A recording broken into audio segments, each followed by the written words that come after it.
Continuando, o que se observou nesse tempo é que a experimentação em laboratório, ela não tem como descrever o real mesmo do comportamento. Então, um laboratório é algo geralmente muito fechado. Então, por exemplo, esses exames de estudar o ronco, por exemplo, você precisa deixar a pessoa dentro de um lugar fechado para estudar o ronco da pessoa. Então, tipo assim, o ronco dá para você colocar a pessoa dormindo dentro de 4 paredes e você estudar. Mas os comportamentos sociais não tem como você colocar isso dentro de um laboratório e descrever que aquilo é 100% de certeza. Então, como uma criança, tipo, vai responder ao afeto materno. Se eu colocar ela dentro de uma sala trancada e ver isso, vai ser de um jeito. Mas se eu observar ela dentro do contexto familiar, dentro da casa, vai ser de outro. Então, um laboratório, algo de experimentação, ele não tem como me dizer 100%, né? Ele não descreve o comportamento no real social de forma 100%. Ele permite os investigadores a desenvolver ideias conceituais, definindo hipóteses que podem servir do ponto de partida. Então, eu posso ver ali alguns comportamentos em relação à mãe e à criança, mas sabendo que se eu colocar eles dois para observar eles dentro da casa, esse relacionamento dentro da casa, que aí já tem o pai, já tem muitas vezes o irmão, a avó, o tio, quem chega, isso já vai ter outra dimensão. Então, eu posso estabelecer alguns tipos de comportamento dentro do laboratório e aí eu vou jogar ele realmente para o social, para o dia a dia, para ver como ele se desenvolve. Então, eu trago hipóteses. Eu posso ter muitas hipóteses dentro da experimentação laboratorial, mas eu só vou ver se constatar essas hipóteses, essas ideias que eu tiver, eu só vou constatar realmente dentro do real social mesmo, do sujeito e no caso do exemplo da criança. A Segunda Guerra Mundial e o desenvolvimento da investigação e psicologia social. Aí ela continuou desenvolvendo uma evolução como ciência aplicada, ela tem uma aplicação dentro da sociedade. O conflito bélico fortaleceu meios e criou necessidades. Então, o conflito bélico estabelecido nessa época, ele forneceu meios. Então, os cientistas europeus emigraram para a América e encontraram liberdade pessoal, situação social, cultural, econômica favorável à investigação e ao desenvolvimento científico, bem como criou necessidades. O estudo do impacto social da guerra foi considerado relevante para o esforço bélico. Então, a necessidade de estudar esse impacto social da guerra, esse esforço grande para você, dessa corrida armamentista, também forneceu a necessidade para a evolução dessa ciência aplicada. Leon Fischer, em 1954, ele estabelece o conceito de comparação social. Foi algo também muito importante para a evolução da psicologia social como ciência aplicada. E aí a psicologia social na Europa. O que aconteceu foi que agora a América vai influenciar a psicologia social na Europa. O crescimento da Europa a partir dos anos 50, porque depois do pós-guerra, o que aconteceu? Os Estados Unidos, os EUAs, ele foi prestar apoio, né, na Europa, alguns países, e dessa forma também, ou seja, todo fruto e toda semente que foi criada na América, agora se levou para a Europa nesse sentido de ajudar nessa recuperação da Europa pós-guerra, que tinha esse intuito dos Estados Unidos era de ter ainda mais países do lado dele por causa da guerra que se instalou na Guerra Fria entre o capitalismo e o socialismo, no caso. Então, ele vai prestar essa ajuda e acaba trazendo, na verdade, influenciando e desenvolvendo a psicologia social agora na Europa. Aí veio a primeira Conferência Europeia de Psicologia Social Experimental, momento em que se pode falar de uma psicologia social europeia, em 1963. E nos anos 80, a psicologia social europeia ganhou autoconfiança e reconhecimento internacional, que permitiu a instituição como área científica na Europa. Então, falando nisso, então, a gente já sabe como surgiu a psicologia social. Mas a gente também é importante a gente saber como ela veio para o Brasil. Então, a psicologia social brasileira, ela tem influência norte-americana. Isso devido ao professor Otto Lindenberg, que introduziu a psicologia social na USP, ainda na década de 50. Então, ele foi lá nos Estados Unidos, então ele trouxe de lá. A psicologia social, ela vai crescer dentro do Brasil a partir de alguns encontros de psicologia social, para se falar o que se estava estudando dentro do país. Então, esses encontros eram o quê? Psicólogos, psicólogos, sociólogos, algumas áreas do conhecimento, eles se juntavam em encontros para poder discutir sobre a psicologia social, a influência. Aí veio também o contexto social do Brasil, com o desenvolvimento do capitalismo, a Era Vargas, depois Juscelino Kubitschek, depois o golpe militar. Isso tudo foi influenciando nessa construção também da psicologia social, e nesses encontros sai a proposta de criação, que foi o que ajudou bastante o crescimento da psicologia social no Brasil, que foi o surgimento da Abrapso, que é a Associação Brasileira de Psicologia Social.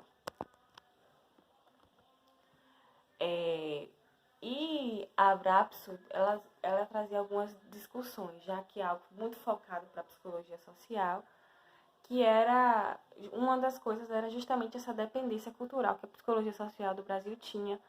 Tipo assim, tudo que se tinha e que se utilizava como estudo era de influência americana. Não tinha algo propriamente nascente do Brasil, né? Ou seja, a crise da psicologia social no Brasil estava ligada a uma dependência cultural. Então, tudo que eu sei, toda a hipótese, toda a ideia, todo o construto teórico que eu tenho de uma psicologia social, ela é totalmente norte-americana, e eu quero aplicar num contexto social do Brasil. Porque se a gente parar de pensar, todo o contexto social de um país, de uma cultura, são diferentes. Então, o que se questionava era como aplicar uma psicologia social americana, que estudou o contexto social americano, a forma de relacionamento dos americanos, para trazer para o Brasil, que já tem outra cultura, outro tipo de socialização, outro tipo de relacionamento. Por quê? Era difícil responder às questões sociais específicas do movimento histórico que vivemos, que naquela época se vivia e que vivemos. Então, era necessário criar uma psicologia social no Brasil mais genuína. E quem questionava muito isso era a Silva Lane.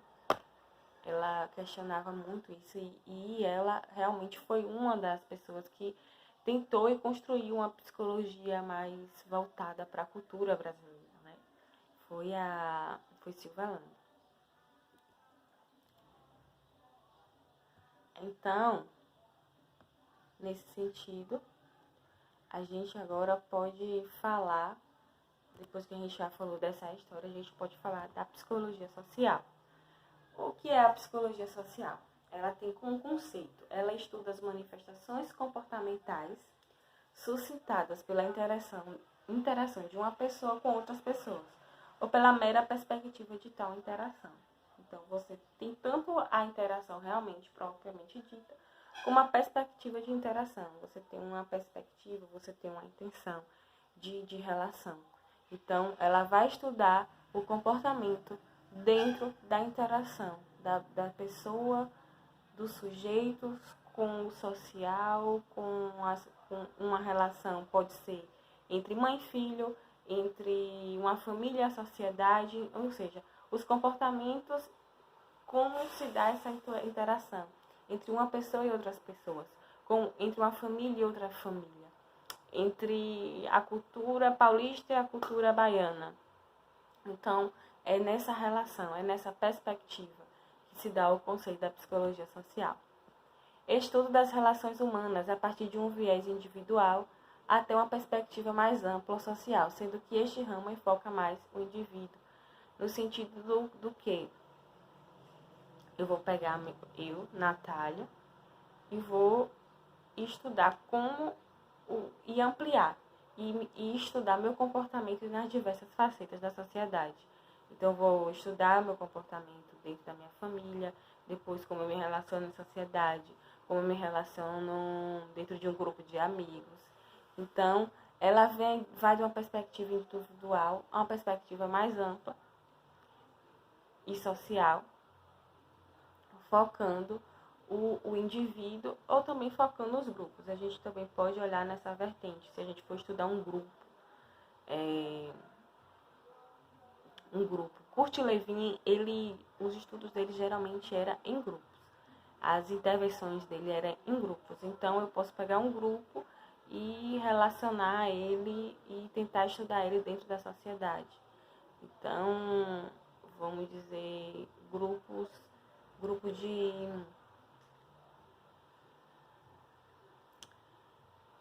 de concurseiros, por exemplo. Esse grupo de concurseiros eu posso estudar qual é o relacionamento dele na sociedade, com comportamento de prazer, de socialização, de o tempo que gasta no estudo, qual é o tempo que gasta muitas vezes nas redes sociais, enfim, acaba sendo um grupo. Trata-se de uma ponte entre a psicologia e a sociologia, ou seja, é o casamento das duas, agregando valores dessas duas áreas científicas. Então, a gente vai ter uma percepção do meio, né? A gente vai ver como esse meio influencia, como ele é construído, como ele influencia no outro. Tem uma compreensão do comportamento social, dos comportamentos, como é que se dá esse comportamento, como foi que foi aprendido, qual foi essa relação, de onde veio esse comportamento, como surgiu.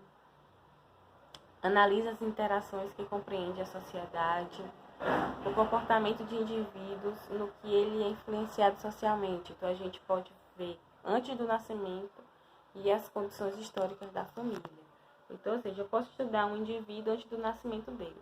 Então, eu posso saber, será que ele veio de uma gravidez desejada, indesejada, planejada ou não? Como foi que o relacionamento dos pais foi apenas...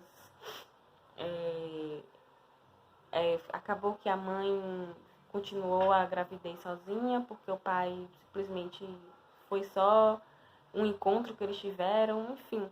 Qual é a história desse nascimento? Como foi que a pessoa veio? E aí agora depois as condições históricas da família, que entra esse antes do nascimento e o depois do nascimento também. Estudo da relação essencial entre o indivíduo e a sociedade. Este entendido historicamente. Não tem como a gente afastar o processo histórico da psicologia social. Desde como seus membros se organizam para garantir sua sobrevivência até os seus costumes, valores, instituições necessários para a continuidade da sociedade. E a gente tem que lembrar que a história não é estática nem imutável, ao contrário, ela está sempre acontecendo. Porque a gente está sempre em movimento, a gente está sempre se socializando, a gente está sempre em mudança. E isso torna que nós não somos imutáveis, nós mesmos humanos não somos estáticos, então a história ela não é estática nem imutável. Então a gente tem a interação social, que é o que a gente não tem como ficar sem interação social, nós humanos somos sociais. A interação humana constitui, pois, o objeto material da psicologia social. Então, qual é o objetivo? A interação humana. Então, um grupo, se eu vou estudar um grupo, vou ver qual é a interação humana desse grupo. Um indivíduo, qual é a interação desse indivíduo. A turma do terceiro semestre de contábeis é meu objetivo. Qual é a interação de vocês dentro da sala de aula? Então, se torna um objeto de estudo. A maneira pela qual a psicologia social contemporânea estuda o processo de interação humana é através da utilização do método científico. Então, a gente tem uma teoria, que a gente levanta hipóteses, depois a gente faz um teste empírico dessas hipóteses, analisa os dados colhidos E depois que analisa, que você colhe, você vai ter uma confirmação ou rejeição das hipóteses. Então, quando você estabelece hipóteses, que você vai para o método científico, vai haver hipóteses que realmente você ter confirmação do que você levantou e outras não. Você vai perceber que não é nada disso. E depois você generaliza. Tipo assim, alguns comportamentos você pode generalizar. Por exemplo, se você for estudar um grupo, você vai levantar a hipótese da interação humana dentro desse grupo. Aí você vai analisar todas essas hipóteses que você levantou e vai confirmar se ela realmente se confirma ou não. E aí depois você generaliza. Então, ou seja, se eu estudei o grupo da sala de vocês, se eu cheguei a confirmar algumas hipóteses sobre como vocês interagem, provavelmente se eu estudar outros grupos, as outras salas de contábeis, eu posso generalizar alguns comportamentos, ou seja, alguns comportamentos que se apresentam em toda a turma de contabilidade.